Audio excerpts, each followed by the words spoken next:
Hi friends, welcome back to my channel. ഇന്ന് ഞാൻ വന്നിട്ടുള്ളത് ഒരു ഉരുളക്കിഴങ്ങ് ഉപ്പേരിയുടെ റെസിപ്പിയുമായിട്ടാണ്. വളരെ ഈസി ആയിട്ട് ഇത് തയ്യാറാക്കാൻ പറ്റുന്ന ഒരു റെസിപ്പിയാണ്. വളരെ ടേസ്റ്റിയാണ്.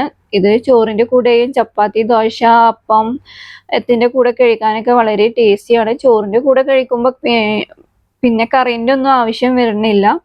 ഈ ചാനൽ ആദ്യമായി കാണുന്നവരാണെങ്കിൽ ഒന്ന് ലൈക്ക് ചെയ്യാനും സബ്സ്ക്രൈബ് ചെയ്യാനും തൊട്ടടുത്തുള്ള ബെൽ ബട്ടണിൽ ഓളോടെ ഒന്ന് പ്രസ് ചെയ്താൽ ഞാൻ ഇടുന്ന വീഡിയോസിൻ്റെ നോട്ടിഫിക്കേഷൻ നിങ്ങൾക്ക് കറക്റ്റ് ടൈമിൽ കിട്ടും. അപ്പോൾ വീഡിയോയിലോട്ട് പോവാം. ഒരു കടായിലോട്ട് 1/2 ടേബിൾ സ്പൂൺ വെളിച്ചെണ്ണ ഒഴിച്ചു കൊടുക്കാം. എണ്ണ ഒന്ന് ചൂടായി വന്നതിന് ശേഷം അതിലോട്ട് 1/2 ടീസ്പൂൺ കടുക് ഇട്ട് കൊടുക്കാം. കടുക് ഒന്ന് പൊട്ടി വന്നതിന് ശേഷം അതിലോട്ട് ഒരു വറ്റൽമുളക് ഒന്ന് പൊട്ടിച്ചിട്ട് കൊടുക്കാം. ഇപ്പോൾ കടുകും വറ്റൽമുളകും ഒക്കെ ഒന്ന് മൂത്ത് വന്നു. അതിനുശേഷം അതിലോട്ട് കട്ട് ചെയ്ത് വെച്ച സബോള ഇട്ട് കൊടുക്കാം. ഞാൻ ഒരു മീഡിയം സൈസ് സബോളയാണ് ഞാൻ എടുത്തിട്ടുള്ളത്. ഇനി അതിൽ ഒരു 1/2 ടീസ്പൂൺ ഉപ്പൂടെ ഇട്ട് കൊടുത്ത് നല്ലപോലെ ഒന്ന് ഇളക്കി കൊടുക്കാം. ഇനി ഒരു പച്ചമുളക് ചെറുതായി കട്ട് ചെയ്തുകൂടെ ഇട്ട് കൊടുക്കാം. എരിവ് കൂടുതൽ വേണ്ടവർക്ക് പച്ചമുളക് ചേർത്തിയാൽ മതി, അല്ലാത്തവർ ഇത് ഒഴിവാക്കാം. ഇനി ഒരു 1/2 ടീസ്പൂൺ ഇഞ്ചി വെളുത്തുള്ളി പേസ്റ്റ് കൂടെ ഇട്ട് നല്ലപോലെ ഒന്ന് ഇത് ഇളക്കി കൊടുക്കാം. ഇനി ഒരു 1/4 ടീസ്പൂൺ മഞ്ഞൾപ്പൊടി, 1/4 ടീസ്പൂൺ പെരിഞ്ജീരകപ്പൊടി, 1/2 ടീസ്പൂൺ കാശ്മീരി മുളക് പൊടി.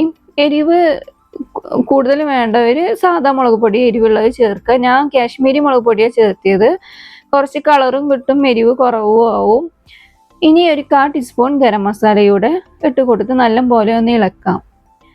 പച്ചമണം പോണ വരയ്ക്ക് ഒന്ന് നല്ലപോലെ ഇളക്കി കൊടുക്കാം. ഞാൻ ഒരു മീഡിയം സൈസ് ഉരുളക്കിഴങ്ങാണ് ഞാൻ എടുത്തിട്ടുള്ളത്. അത് ഇതുപോലെ ചെറുതായി ഒന്ന് കട്ട് ചെയ്ത് നൈസാക്കിയിട്ടാണ് ഞാൻ കട്ട് ചെയ്തിട്ട് എടുത്തത്. അതുകൂടി ഇതിൽ ഇട്ട് കൊടുത്ത് നല്ലപോലെ ഒന്ന് ഇളക്കി കൊടുക്കാം.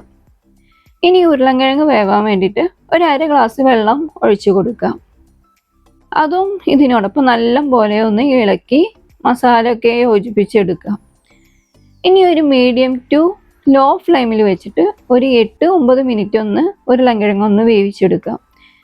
ഇടയ്ക്കിടയ്ക്കാണ് ഇതൊന്ന് തുറന്നിട്ട് ഒന്ന് പതുക്കെ ഒന്ന് ഇളക്കി കൊടുക്കണം. അല്ലാതെ ഇളക്കിയിട്ട് കുഴച്ച് ഒന്നാകെ ഉടയ്ക്കേണ്ട ആവശ്യമില്ല. പതുക്കെ ഒന്ന് ഇളക്കി കൊടുക്കാം. ഇപ്പോൾ ഇതിൽ ഉള്ള വെള്ളമൊക്കെ നല്ലപോലെ വറ്റി വന്നു. ഉരുളക്കിഴങ്ങും ഇപ്പോൾ ഒരു വിധമൊക്കെ വെന്ത് വന്നു. ഇനി ഇതിലോട്ട് ഈ ടൈമിൽ കുറച്ച് മല്ലിയില ഇട്ട് കൊടുക്കാം. കറിവേപ്പില ഉണ്ടെങ്കിൽ കറിവേപ്പില ഇട്ട് കൊടുത്താൽ മതി. എൻ്റെ അടുത്ത് കറിവേപ്പില ഇല്ലാതെ കാരണം ഞാൻ മല്ലിയില മാത്രമാണ് ഞാൻ ഇട്ട് കൊടുത്തത്. ഇനി അതൊന്ന് നല്ലപോലെ ഒന്ന് ഇളക്കി കൊടുക്കാം. ഇപ്പോൾ ഉരുളക്കിഴങ്ങൊക്കെ നല്ലപോലെ വെന്ത് വന്നിക്കണം. ഇനി കൂടുതൽ ഇതിലിട്ടിട്ട് ഇളക്കി കുഴച്ച് മറിക്കേണ്ട ആവശ്യമില്ല. ഇപ്പോൾ ഇതൊന്ന് നല്ലപോലെ ഒന്ന് ഡ്രൈ ആവണ വരയ്ക്ക് ഒന്നൊന്ന് വെയിറ്റ് ചെയ്യാം. ഇപ്പോൾ നമ്മുടെ സ്വാദിഷ്ടമായ ഉരുളക്കിഴങ്ങ് ഉപ്പേരി റെഡി ആയി കിട്ടി. ഇതുപോലെ എല്ലാവരും ഒരു വട്ടം ഒന്ന് ട്രൈ ചെയ്ത് നോക്കി, എന്നിട്ട് കമൻറ്റ് ബോക്സിൽ അഭിപ്രായം അറിയിക്കണേ. ഈ വീഡിയോ എല്ലാവർക്കും ഇഷ്ടപ്പെട്ടാൽ എല്ലാവരും like and share, subscribe. Thank you.